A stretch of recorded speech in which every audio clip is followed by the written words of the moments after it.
My name is Dale Colorado. I am an associate professor and vice chair of education in the Department of Physical Medicine and Rehabilitation at the University of Alabama at Birmingham. I serve as chief of sports and musculoskeletal medicine, program director for our PM&R residency program, and also program director for our interventional spine and musculoskeletal medicine fellowship. We are very excited about our new training room that is in actually our new rehabilitation pavilion for the patients that we take care of, and then certainly for all of the trainees that come through our department. So we train medical students, residents, fellows, and then our hope is to use the training room to even train practicing physicians who want to maybe add a new skill set or refine their skill set as well. So we're just really excited about the opportunity for this training room. What we want is for trainees to learn procedures and learn certain patient interactions in a very controlled setting before they do those things in a clinical setting.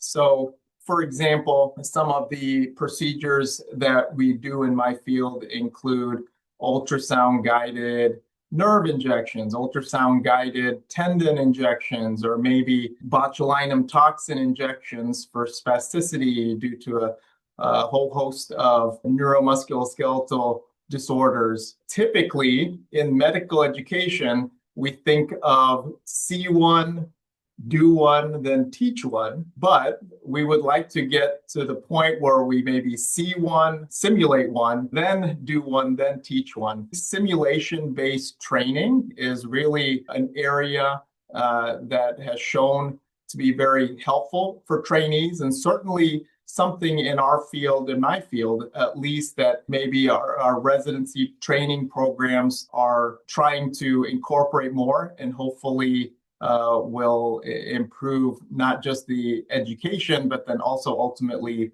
patient care, because now we are inherently reducing risk, patient risk. We're improving patient outcomes essentially by allowing physicians to refine their skills, to improve their confidence. And so when they're in the clinical setting, they can hit the ground running, so to speak. The training room can really encompass a lot of different procedures, specifically for some of our neurologic disorders.